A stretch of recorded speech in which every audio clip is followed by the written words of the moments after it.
Students, अस्सलाम वालेकुम वरहमतुल्लाहि वबरकातुहू। बेटा, आज का जो हमारा टॉपिक है ये कुछ एक्स्ट्रा टॉपिक है क्योंकि बेटा कुछ बच्चों ने मैसेज किया है कि मेरे व्हाट्सएप नंबर पे उन्होंने कहा कि हमारे पास जो केमिकल रिएक्शन हमने ऑलरेडी डिस्कस किया था उसके टाइप्स के बारे में हमें बेटा इसको हम डिस्कस करेंगे। बेटा, ये एक एक्स्ट्रा टॉपिक है क्योंकि ये आपके जो नेक्स्ट टॉपिक आ जाएंगे उनके लिए बेटा ये बहुत ज़्यादा इंपॉर्टेंट है। जब तक न बेटा इस टॉपिक को आप समझोगे तब तक आप बेटा जो आपका बाकी जो टॉपिक है आपके ये, क्योंकि ये टॉपिक जो है that is related with the next topic जो आपके सिलेबस में है उसके साथ ही बेटा रिलेटेड है। जो हमारा एक्चुअली आज का टॉपिक है that is the types of chemical reactions. बेटा, टाइप्स को पहले डिस्कस करने से पहले ऑलरेडी आपके साथ डिस्कस हुआ है दैट इज केमिकल रिएक्शन। वो इसका मतलब है बेटा टाइप्स को डिस्कस करने से पहले हमने क्या डिस्कस किया था ऑलरेडी। एक जो लास्ट वीडियो आया था वहां पे भी कुछ स्टूडेंटों ने मैसेज की थी कि हमें बेटा केमिकल रिएक्शंस के बारे में हमें जानकारी चाहिए। तो जहां तक केमिकल रिएक्शंस की बात है तो उस दिन मैंने आपको बताया बेटा कि chemical reaction simply we can say that जब भी एक सबस्टेंस अपनी आइडेंटिटी अपना नेचर चेंज करेगा, एक नया सबस्टेंस बनेगा नई प्रॉपर्टीज के साथ, because chemical reactions are actually the chemical change. क्योंकि बेटा दुनिया में दो चेंजेस मोस्टली हो जाते हैं। एक चेंज को हम बेटा फिजिकल चेंज कहते हैं एंड एक को हम बेटा सेकंड वन को हम बेटा केमिकल चेंज कहते हैं। जहां तक बेटा फिजिकल चेंज की बात है, फिजिकल चेंज में सबस्टेंस अपना फिजिकल स्ट्रक्चर चेंज किया करता है और फिजिकल चेंजेस में नए सबस्टेंसेस नहीं बनते हैं, नहीं प्रोवाइड होते हैं, नहीं प्रोड्यूस होते हैं, नहीं बन जाते हैं, क्योंकि ये ऑलरेडी आपने जो आपके लोअर क्लास है वहां पे आपने बेटा फिजिकल चेंज और केमिकल चेंज को डिस्कस किया। जहां तक फिजिकल चेंज में आपको मैंने बताया कि यहाँ पे नए सबस्टेंसेस नहीं बन जाते हैं।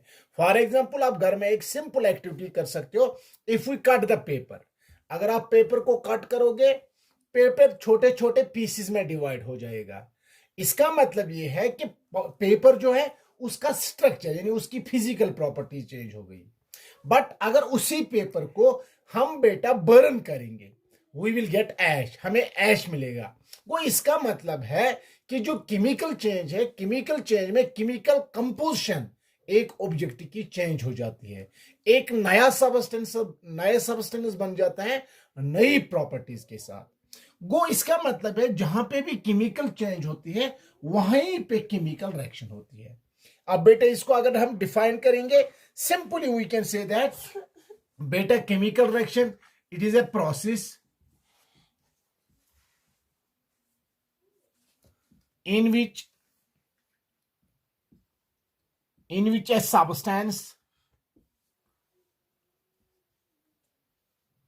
changes its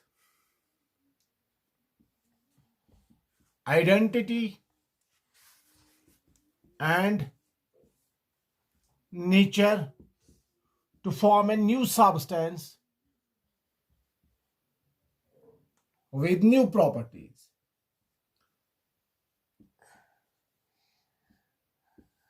अब बेटा यहां पे हम अगर हम देखेंगे फॉर एग्जांपल, अगर हम इसको हम डिस्कस करेंगे, फॉर एग्जांपल मेरे पास है मैग्नीशियम रिबन। अगर आप ले लोगे ये हम बेटा जब आपके ऑफलाइन क्लास हो जाएंगे वहां पे हम बेटा इस एक्टिविटी को कर सकते हैं। हम मैग्नीशियम रिबन को ले लेंगे। अब इस मैग्नीशियम रिबन को हम बर्न करेंगे क्योंकि कोई भी सबस्टेंस बर्न हो जाता है इन प्रेजेंस ऑफ ऑक्सीजन और हमारे पास एक व्हाइट पाउडर सबस्टेंस एक ऐश मिल जाता है। एक्चुअली जब हम उसका टेस्ट किया करते हैं वो वहां पे एक सबस्टेंस बन जाता है जिसको हम मैग्नीशियम ऑक्साइड कहते हैं। अब बेटा मैंने आपको ऑलरेडी बताया है कि यहां पे एक सबस्टेंस ने यानी मैग्नीशियम ने अपनी आइडेंटिटी अपना नेचर चेंज किया, इसकी केमिकल कंपोजिशन चेंज हो गई, एक नया सबस्टेंस बन गया नई प्रॉपर्टीज के साथ। जहां तक केमिकल रिएक्शंस की बात है, केमिकल रिएक्शन में मैंने ऑलरेडी आपके साथ डिस्कस किया है, इसमें दो साइड्स होते हैं, one is called reactant side and second one is called the product side. अब बेटा ऑन द बेसिस, किस बेस पे, ये जो बेटा रिएक्टेंट साइड है बॉन्ड का बनना बॉन्ड का ब्रेक होना, इसी के बेसिस पे chemical reactions are classified into various types. अब बेटा रिएक्टेंट के हिसाब से, प्रोडक्ट के हिसाब से, या रिएक्टेंट के दरमियान बॉन्ड का बनना या बॉन्ड का ब्रेक होना, इसके बेसिस पे हमारे पास बहुत सारे टाइप्स है केमिकल रिएक्शंस के। बट आज के वीडियो में हम बेटा कुछ डिस्कस करेंगे, क्योंकि बेटा ये कुछ मैंने ऑलरेडी बताया, ये एक्स्ट्रा टॉपिक है। घर में जो आप बेटा आपकी कॉपी है वहां पे आप बेटा इसको राइट डाउन कर सकते हो, क्योंकि ये ऑलरेडी आपके नोट्स में नहीं है, क्योंकि ये रिलेटेड है आपके जो नेक्स्ट टॉपिक्स है उनके साथ रिलेटेड है। अब बेटा जो पहला टॉपिक है, पहला टाइप जो हमारे पास है, that is called combination reaction. जहां तक बेटा कंबाइनेशन रिएक्शन, ये एक पहला टाइप है रिएक्शंस का। इस कंबाइनेशन रिएक्शन में हम अगर देखेंगे, मैंने आपको बेटा पहले ही बताया, depending upon the nature of reaction, chemical reactions जो होते हैं इसको ब्रॉडली क्लासिफाई किया गया है बहुत सारे टाइप्स में।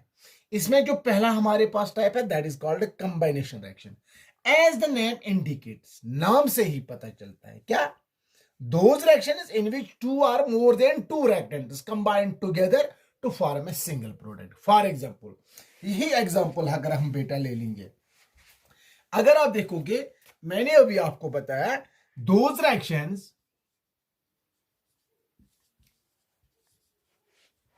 ये बेटा वो रिएक्शंस होते हैं in which two or more than two reactants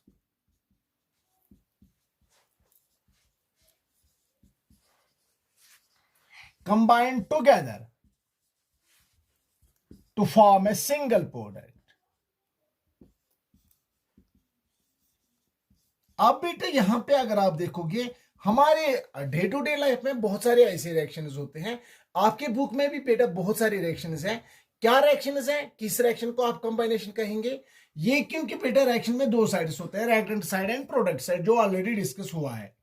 जहां तक रिएक्टेंट साइड का है, ये दो रिएक्टेंट भी हो सकते हैं, ये तीन रिएक्टेंट भी हो सकते हैं, और तीन से भी ज्यादा हो सकते हैं। जैसे फॉर एग्जाम्पल, इसी एग्जाम्पल को हम ले लेंगे, इसी मैग्नीशियम को मैंने बर्न किया in presence of oxygen, we will get magnesium oxide. नाम से ही पता चलता है यहां पे मैग्नीशियम ने ऑक्सीजन के साथ बॉन्ड बन गया और एक ही प्रोडक्ट बन गया।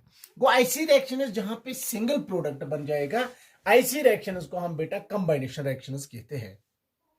Simply we can say that combination reactions वो रिएक्शंस होते हैं जहां से दो या दो से ज्यादा ये रिएक्टेंट्स हैं, कंबाइन हो जाएंगे, एक ही सिंगल प्रोडक्ट बनेगा, प्रोडक्ट सिंगल ही प्रोवाइड हो जाएगा, प्रोड्यूस बनेगा। ऐसी रिएक्शंस को हम बेटा कंबाइनेशन रिएक्शंस कहते हैं। जैसे आप ले लोगे, मैं यहां पे क्विक लाइम को वाटर के साथ रिएक्ट करूंगा, मेरे पास स्लैकेड लाइम बनेगा, कैल्शियम हाइड्रोक्साइड। यहां पे भी आप एक ही प्रोडक्ट देखते हो, यहां पे दो रिएक्टेंट्स कंबाइन हो गए। ऐसी रिएक्शंस जो आपकी बुक में है, इसको हम बेटा कंबाइनेशन रिएक्शंस कहेंगे। अब बेटा जहां तक ये पहला टाइप था, अब आपका अगर आपको कोई कहेगा what is कंबाइनेशन reaction, simple words में आप कहोगे it is nothing, it is simply a reaction. ये बेटा एक सिंपली दोज रिएक्शंस होते हैं जहां पे दो या दो से ज्यादा रिएक्टेंट्स कंबाइन होंगे और एक प्रोडक्ट बनेगा, एक ही सिंगल प्रोडक्ट बनेगा, और ऐसी रिएक्शंस को हम कंबाइनेशन रिएक्शंस कहते हैं। जहां तक सेकंड टाइप का ताल्लुक है, that is called the decomposition reaction.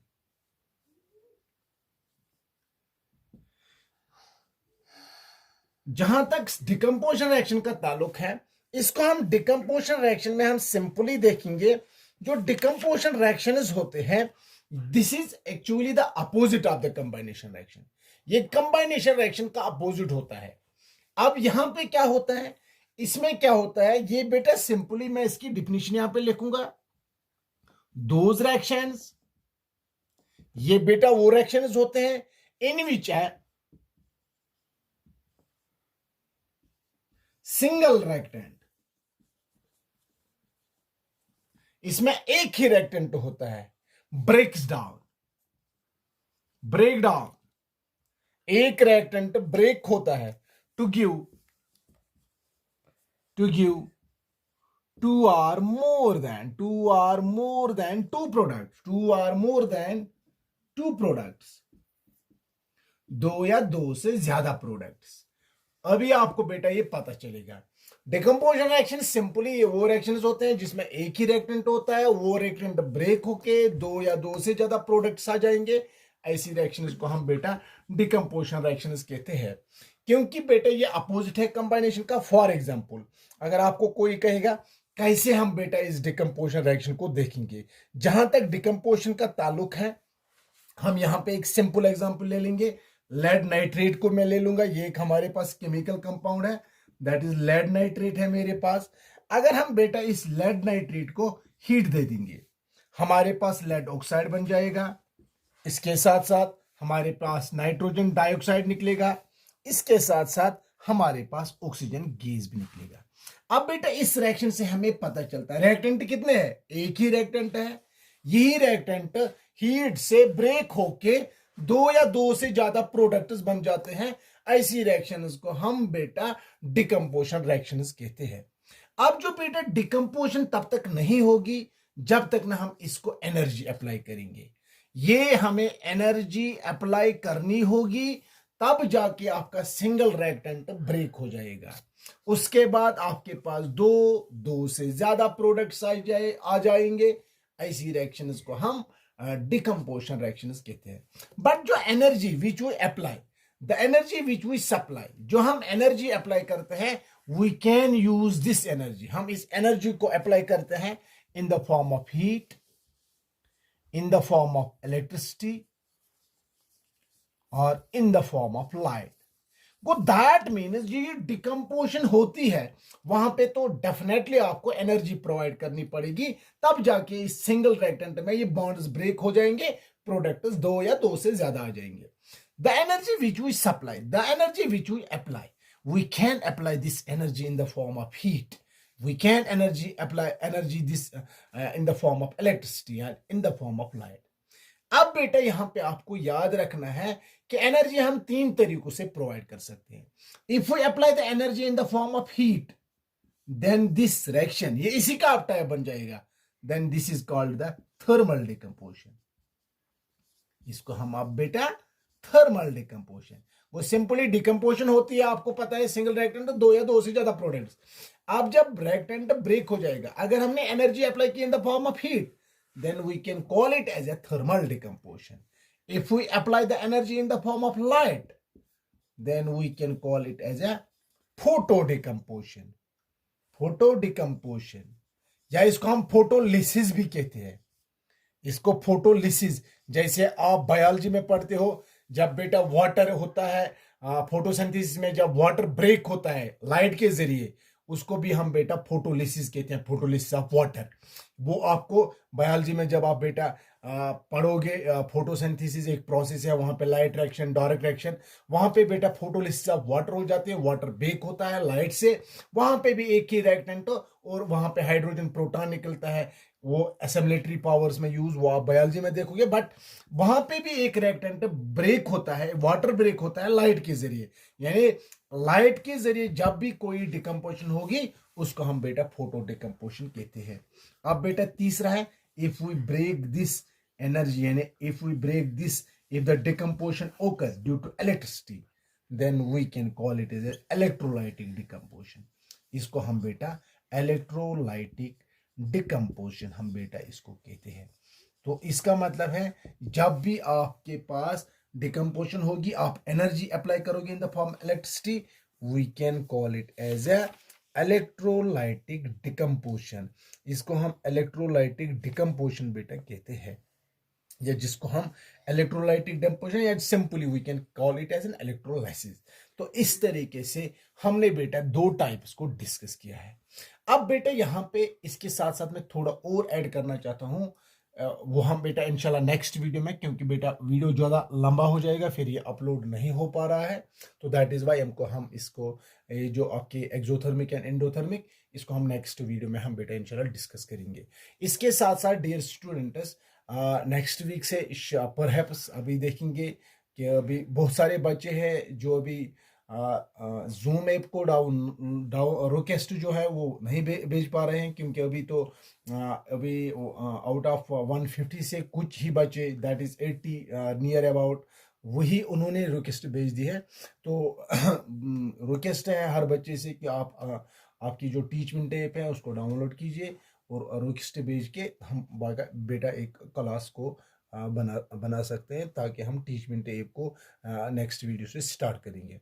इसके साथ साथ बेटा हमारे पास यहाँ पे एक होम असाइनमेंट है, calculate the molecular mass of the following chemical compounds. Already हमने लास्ट वीडियो में कैलकुलेशन देखे हैं कि हम मॉलिक्यूलर मास को कैसे कैलकुलेट कर सकते हैं। यहाँ पे मैंने 3 कंपाउंड्स दिखाए हैं आपके। जिंक ऑक्साइड, इसका मॉलिक्यूलर मास निकालना है, कॉपर सल्फेट इसका निकालना है, और सोडियम कार्बोनेट इसका भी बेटा निकालना है। Dear students, thank you, have a nice day.